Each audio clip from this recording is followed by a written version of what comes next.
Hi, this is Chris, and welcome to Nightfall Audiobooks. This time I will be reading The Best Friend by Stine. It's another Fear Street novel.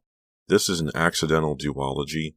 I borrowed this book from the library last Thursday or so. I haven't had a chance to crack it open until right now. It's about a week later. So there's this one, and then there's another one right at the end of the Fear Street series. So I guess we gotta read them both now. Sort of like a wrong number 2 kind of thing. I have not read this before. I do not know what to expect. I went through the pages a little bit. I think I found all the main characters I need to find. I gave them all voices. And I look forward to starting this and getting this ready to go. And if you want to get in touch with me, you can. Write me an email. nightfallaudiobooks@gmail.com. Or check me out on YouTube at Nightfall Audiobooks. Like, subscribe, tell your friends, tell your mom, tell whoever you think would like to listen to R.L. Stine books. So thank you very much for listening, and I will see you next time. Welcome to a Nightfall Audiobooks production of The Best Friend by R.L. Stine, a Fear Street novel, Book 17.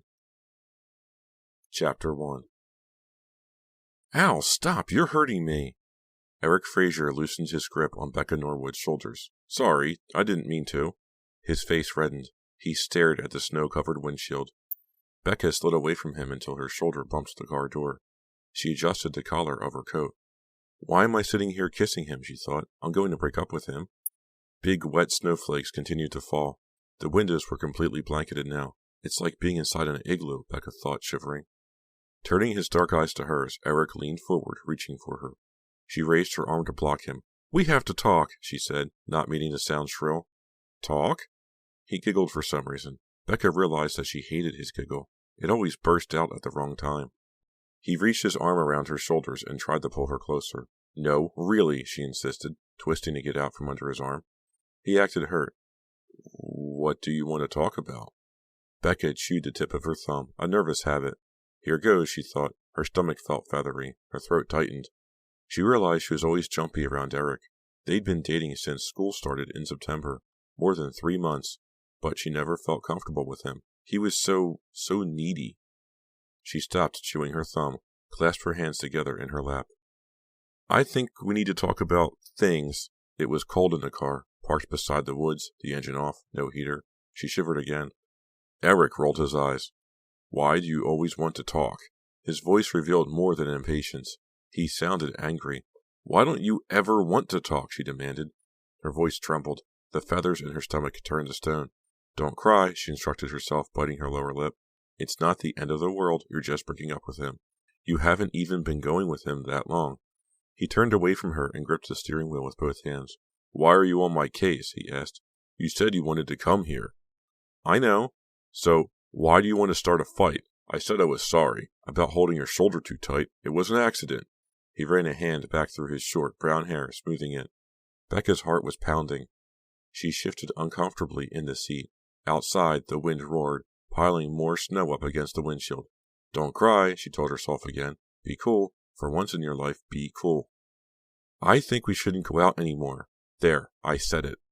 Huh? She turned to see his startled expression. You heard me. He giggled, that hideous, inappropriate giggle again. He moved his hands on the steering wheel, circling them around and around. I think we should start seeing other people, Becca added, her voice shaking. Don't cry. Okay, he said. His face became a blank. No expression at all. No problem. She suddenly felt she had to explain. I think you're a great guy, Eric, but... He raised a hand to stop her. His expression remained a blank. I said no problem. I'll take you home, Becca. He raised the collar of his leather bomber jacket. Then he turned the key in the ignition. The car hesitated a second before starting up. He's certainly being cool about this, Becca thought, chewing the end of her thumb and staring straight ahead. I'm a nervous wreck. You're always a nervous wreck, she told herself. If only her heart would stop pounding so hard. She could feel her pulse throb at her temples. He switched on the wipers. They pushed the light fresh snow off the windshield, allowing the blackness of the night to fill the car. The headlights cut a tunnel through the darkness, illuminating the large falling flakes. I'm sorry, Becca started. No problem, Eric repeated. He lowered his foot on the gas pedal, and the car slid out onto the snow-covered road. Does he have to keep saying that? He doesn't seem hurt at all, Becca thought, more than a little disappointed. She had hoped it would go easily, but not this easily. She didn't want to fight. It seems that they'd done nothing but fight for weeks. Every discussion turned into a fight. Every time they went out, they found themselves arguing, or just bickering. That was one reason Becca decided to break up with Eric. Bill Planter was the other reason. She had no intention of bringing up Bill tonight. Staring out at the silent falling snow, Becca thought about Bill. She wondered where he was, what he was doing. Maybe I'll drive over to his house in the old village, she thought. Just drop in on him.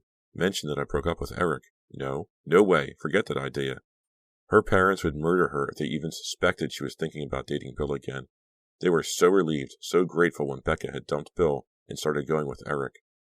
But Eric was so immature, always picking fights, always giggling, always grabbing at her, pawing her. She just hadn't been able to get Bill out of her mind. She turned to Eric. His eyes were focused straight ahead on the road. Caught in the glare of the headlights, the snow seemed to be swirling in every direction now. Don't be mad at me, Becca said softly. I'm not, Eric told her. He shrugged. The shrug, so casual, so cool, made her angry. I guess he wanted to break up with me too, she thought. I guess he's glad. It wasn't what she had expected. She hadn't expected that shrug, as if all the weeks they'd been going together were nothing. Something to shrug off in a second. Now she was angry and upset. Why do I always have to take things more seriously than everyone else, she wondered.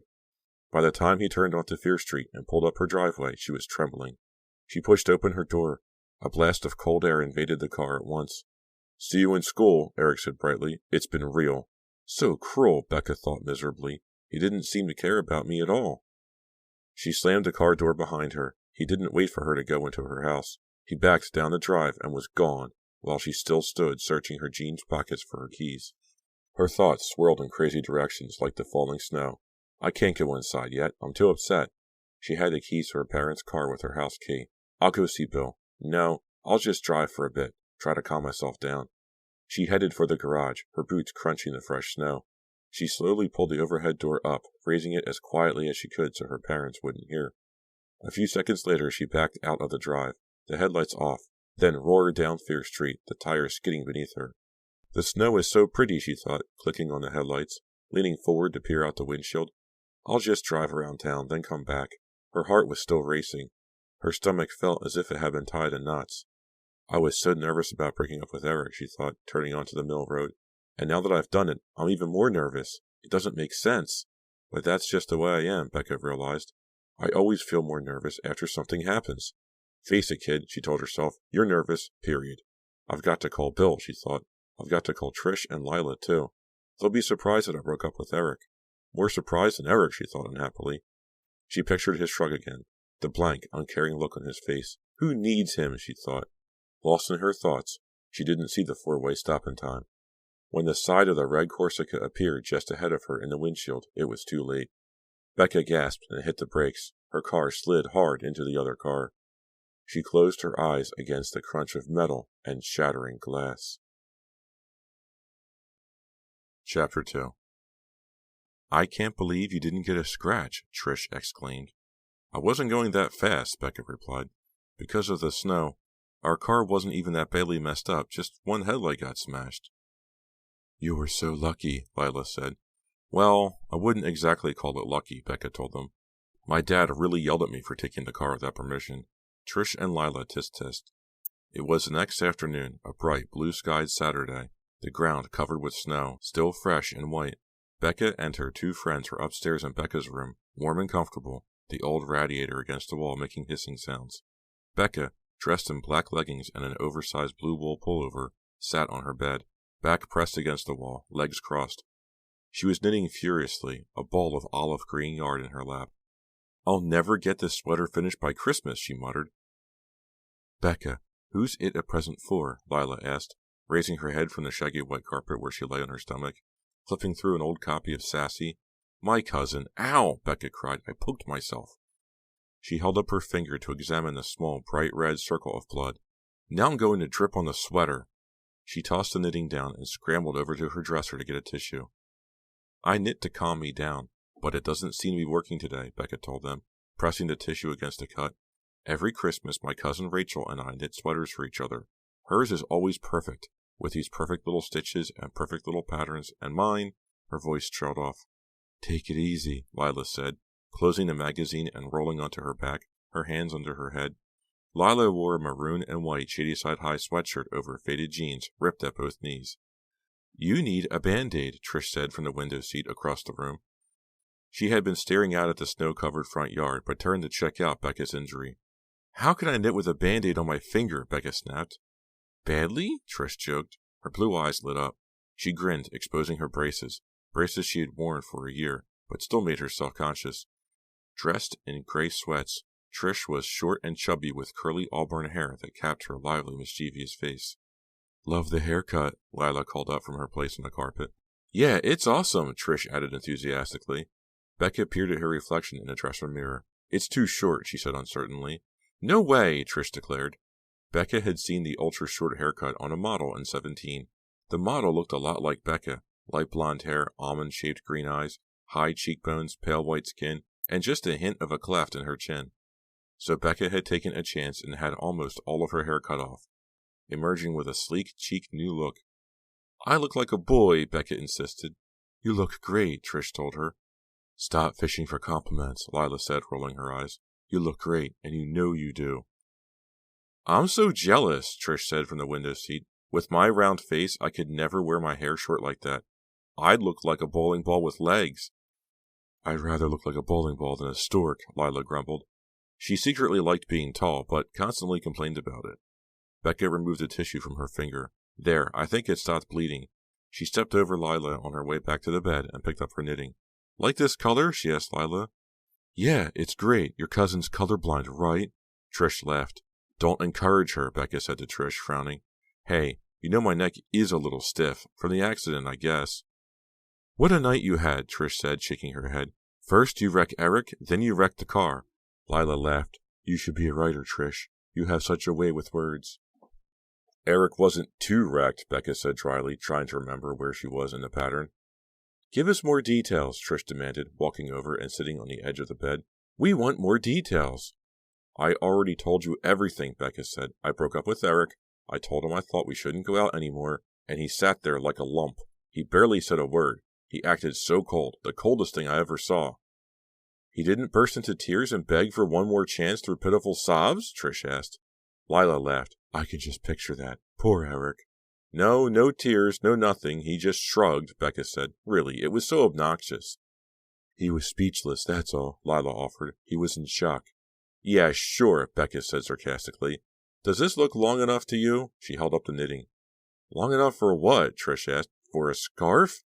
"It's a sleeve," Becca told her. "Is it one sleeve or two?" Trish demanded.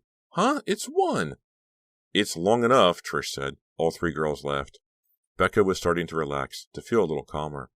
"Did you tell Eric about Bill?" Lila demanded, performing some slow sit-ups on the carpet, her hands still behind her head. "No, of course not," Becca replied. "That would have gotten a reaction from him," Trish declared. "Shh!" Becca held a finger to her lip. "It would get a big reaction from my mom, too. Careful. I think she's up here, cleaning the guest room." Trish and Lila peered out the doorway. Trish got up and closed the door. "Now she'll know we're up to something," Becca said, her brow furrowed as she counted stitches. "What has your mom got against Bill anyway?" Lila asked, whispering even though the door was now closed. "Oh, you know," Becca replied, frowning. "That trouble he got into school last year." "But that wasn't his fault," Lila said, jumping to Bill's defense. "It was those two creeps, Mickey Wakely and Clay Parker. They admitted they were the ones who broke into the school and spray-painted all that stuff." "But Bill was with them," Becca said. "He didn't do anything wrong when he was there." "Wrong place, wrong time," Trish said, shaking her head. "But Mickey and Clay," Lila started. "Bill was suspended too, remember?" Becca interrupted. "Well, my parents remember it. Too well. After Bill was suspended, that was it. I wasn't allowed to see him or call him or anything." "I remember," Trish said sympathetically. "You nearly freaked." "We thought you were sick or something," Lila said, continuing her sit-ups. "You were really messed up." "Yeah," Becca recalled unhappily. Her green eyes lit up. "But that was last year. This year it will be different, I think. I hope. I mean, Bill has really straightened himself out. He isn't hanging out with Mickey and Clay anymore. He's got a really good attitude and—" Before Becca could finish her sentence, the bedroom door was flung open. Becca dropped her knitting. Lila sat up straight. Trish leapt to her feet. All three of them stared in surprise as a girl with a mane of long auburn hair excitedly swept into the room. "Hi!" she shouted, her eyes darting from girl to girl. finally landing on Becca. "Becca!" the girl cried. Stepping over Lila, she bent down, threw her arms around Becca, and wrapped her up in a tight hug. "Becca! Becca! I'm so happy to see you!" she squealed. Her mouth opened wide in bewilderment. Becca struggled unsuccessfully to free herself from the girl's hug. "I can't believe it!" the girl cried. "I just can't believe it! Becca, it's you! It's really you!" Becca gasped, utterly speechless. Who is this girl? She asked herself. I've never seen her before. Chapter 3. "I just can't believe it!" the girl cried, finally letting go of Becca and taking a step back. She tugged at her thick auburn hair, tossing it back over her shoulder as she shrugged out of her coat. "I just can't believe I'm here!" Becca scrambled off the bed and nearly tripped over Lila, who was climbing to her feet, confusion on her face. Do I know her? Becca asked herself, staring hard at the intruder, studying her face, struggling to call up some memory of her. Have I seen her before? She was about Becca's size, but with a full figure. She wasn't exactly pretty, but she was very dramatic looking, with her flowing auburn hair down past her shoulders, round gray eyes, and full lips coated in dark lipstick. She wore a bright orange sweater that clashed with her hair and a green miniskirt over black tights. Becca couldn't help but notice the girl's hands, which were balled into tight fists at her sides. They were so big. They seemed to be the wrong size, out of proportion for the rest of her. The door was open downstairs, so I let myself in. Do you believe I moved in right next door? The girl gushed. Isn't that the most amazing coincidence? Who is she? Becca wondered, frantically searching her memory. She saw tears form in the corner of the girl's big gray eyes. She's so emotional, Becca thought, so excited to see me, so overjoyed. I must know her. I must. She turned to Trish for help, but Trish only returned her glance with a wide-eyed shrug. Lila was staring at the girl, too, bewilderment on her face. Oh, Becca, you look exactly the same, the girl cried, and stepped forward to wrap Becca in another emotional hug. So do you, Becca managed to reply, staring over the girl's shoulder at Lila, motioning for Lila to help her. Hi, I'm Lila Brewer, Lila said, when the girl had once again let go of Becca. I don't think we've met. And this is Trish Walters, Lila said, pointing to Trish who had backed up to the window seat. Hi, Trish gave the girl an awkward smile. Her silver braces gleamed in the light from the window. The girl turned away from Becca, a startled expression on her face, as if she hadn't realized there were two other people in the room. I remember you two, she said, wiping the tears from her eyes with her big hands. I'm Honey Perkins. Who? Becca wondered, staring hard at the girl. Do I know a Honey Perkins? Is this some kind of mistake or something? Honey turned back to Becca, her smile growing wider. I just can't believe it. I just can't. Do you believe we're moving in next door? Isn't that amazing? Yeah, Becca said, trying to work up some enthusiasm. It's amazing. Wow, Honey exclaimed, staring hard at Becca. Wow, I'm so sorry, but I'm just speechless. Me too, Becca replied. Why can't I remember her? Am I losing my mind? Are you going to Shadyside High? Trish asked from in front of the window. Wow, Honey said, staring at Becca. Does she have to stare at me like that? Becca thought uncomfortably. It's like I'm a hot fudge sundae she's about to devour. Did you used to go to our school, Honey? Lila asked. Honey, her attention glued to Becca, didn't seem to hear the questions of the other two girls. It's really you, she said to Becca. Yeah, it's me all right, Becca replied. I can't take much more of this, Becca thought. Who is she, and what does she want? Wiping more tears from her eyes, Honey finally turned to Lila and Trish. Sorry, I'm so emotional, she said, shaking her head. But Becca and I, you see, we were best friends in 3rd and 4th grade, and I just can't believe I'm back. She lunged forward and wrapped Becca in another hug. Best friends, Becca thought. I don't remember having a best friend named Honey. My best friend in 4th grade was Dina Martinson. Grinning at Becca, Honey pushed her thick hair up high on her head with both hands. This is awesome! It's just awesome! Becca sank back onto the edge of her bed. It sure is. She motioned for Honey to take the chair in front of her dressing table. I'm so excited, I don't know if I can sit down, Honey said. But she quickly pulled a chair in front of Becca and sat down, crossing her legs, tapping one sneaker on the carpet. So, where did you move after 4th grade? Lila asked, dropping down to the floor, leaning back against Becca's bed, and tucking her long legs under her. Honey didn't seem to hear Lila. She stared at Becca. When I heard we were moving to Fear Street, my first thought was, does Becca still live there? And sure enough, you do, in the very same house? Yeah, my parents love this old house, Becca said, glancing across the room at Trish. That's so great! We're next-door neighbors now, Honey gushed.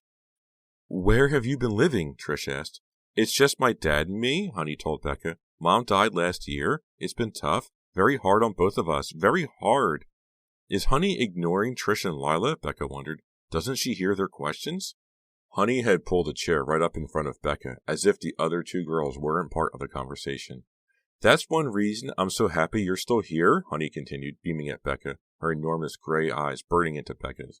So, it'll be a lot like old times? I mean, so we can be best friends again. To her surprise, Becca suddenly found herself feeling guilty. She obviously had been important in Honey's life. Their friendship obviously meant a lot to Honey, but Becca couldn't even remember knowing Honey. Some friend I am, Becca thought, scolding herself. What's wrong with me anyway? Trish said something from the window seat. Honey ignored her again. You've got to tell me all about yourself, she told Becca. We've got so much catching up to do. There isn't much to tell, Becca replied uncomfortably. Suddenly, Becca's mother poked her head into the bedroom. How's it going in here? She asked, her eyes moving from face to face. Mrs. Norwood, Honey shrieked excitedly, leaping up from her chair. She dove across the room and wrapped Becca's mom in an emotional hug. Mrs. Norwood cast an astonished glance at Becca. It's so good to see you again. You look wonderful, Honey cried. Well, thanks, Becca's mom sputtered. So do you, dear. I moved in right next door, Honey exclaimed, her arm still around Miss Norwood's slender waist. Isn't that amazing?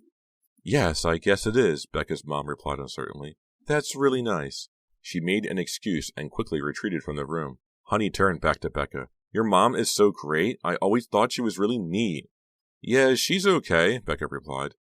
Mom didn't recognize Honey either, Becca realized. That made Becca feel a little better, a little less guilty, but not much. She looks a lot older, Honey said, her smile fading. She shouldn't let her hair go gray. She should color it. She does color it, Becca replied. She's been really busy lately, so... I like to color my hair, Lila said, running a hand through her brown ponytail. Brown is such a blah color. But my mom said she'd kill me if I did anything to it. At least your hair is straight, Trish complained. Oh, I love that pin. What's that pin? Honey said, ignoring Trish and Lila and picking up a pin from Becca's dresser top. It's a parrot, Becca told her, stepping up beside her. Bill, my old boyfriend gave it to me because I like birds. You always loved animals, Honey said, holding the pin up to admire it. Remember that injured bird we found? You took it home and tried to nurse it back to health? Remember how we cried and cried when a little bird died? No, thought Becca, I don't remember. Yeah, she told Honey, I remember. Can I try it on? Becca asked, holding it up to her orange sweater. Is it plastic? No, it's enamel, Becca told her. You were always so stylish, Honey said, standing in front of the mirror with the pin. You always knew the latest thing to wear. You always looked so great. I love your haircut. It's just so perfect for you. Thanks, Becca said, glancing at Trish, who was staring out the window. Honey admired the parrot pin in the mirror, a pleased smile on her face. I think it's going to snow again, Trish said. Look how dark it's getting. It better not, Lila said, standing up and stretching. We're supposed to drive to my cousin's tonight. The roads are already so slippery. I'll bet we have a white Christmas this year, Trish said. My sweater. I'll never get it finished in time, Becca complained. Why don't you buy one and say that you knitted it, Lila suggested. It would be too good, Becca replied. Buy a bad one, Lila said. Becca and Trish laughed. Honey didn't seem to hear the conversation. I love your room, she said, her eyes studying the posters above Becca's bed. It's small, but you've got everything you need. You just have such good taste. Thanks, Becca replied awkwardly. I want my room to be just like this, Honey said thoughtfully. I even want the same posters. I'm kind of tired of them, Becca told her. Really? Can I have them? Honey asked. I mean, if you don't want them anymore? Becca wasn't really ready to pull them down. She had just been making conversation, but now Honey was staring at her intently, eagerly waiting for an answer. Yeah, I guess, she said with a shrug.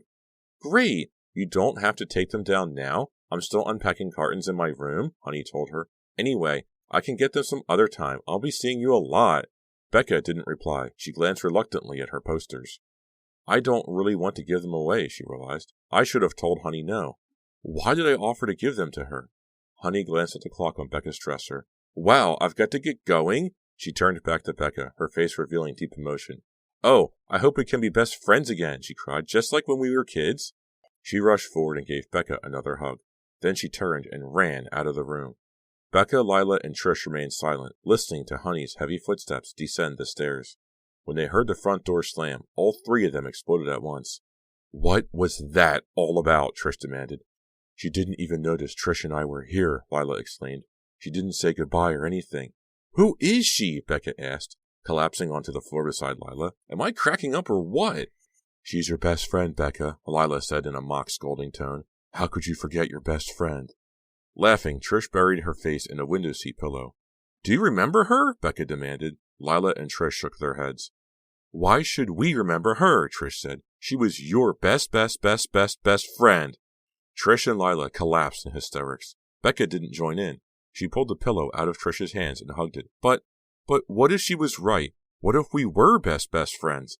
How could I be so awful to forget? Face it, you're awful, Trish declared. She and Lila both thought this remark was hilarious, too. Becca heaved the pillow at Trish.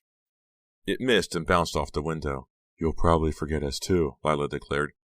Forget who? Trish cried. Both she and Lila collapsed in laughter. Come on, Becca urged. This is serious. Did you see how happy Honey was to see me? All I could do was stand there with my mouth open and go, duh. I've never seen her before, Trish said.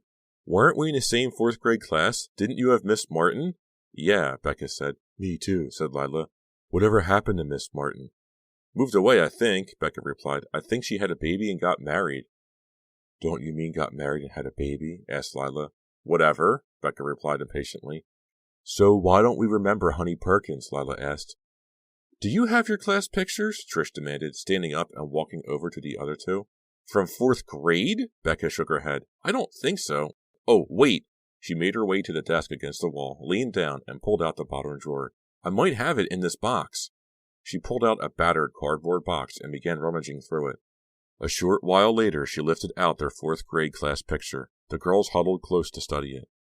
There she is, Trish said, putting her finger on a face in the upper right-hand corner. It's got to be her, the same hair. And as Trish pulled her finger away, all 3 girls suddenly remembered Honey.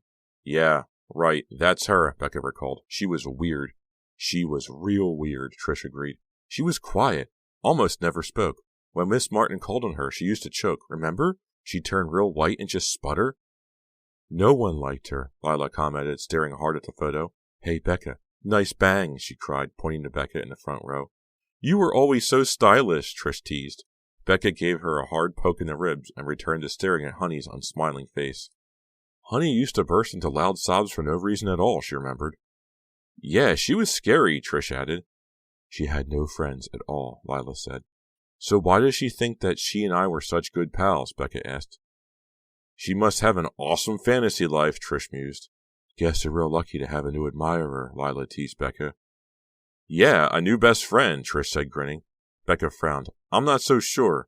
She put the photo back in the box and replaced the box in the desk drawer. They talked about Honey for a little while longer, remembering what a strange, lonely girl she had been. She had moved away before the end of 4th grade, Lila recalled. I remember now. She sat next to me, and then one day her desk was empty. I've got to go, Trish said abruptly. Talk to you later, Becca. It's been real. She started toward the door, Lila following. Wait up. I'll walk with you. Call you later, she told Becca. Becca didn't seem to hear their farewells. Hey, my pin, she said. Lila and Trish turned back to see Becca gaping at the dresser top. Huh? My parrot pin, Becca exclaimed. It's gone.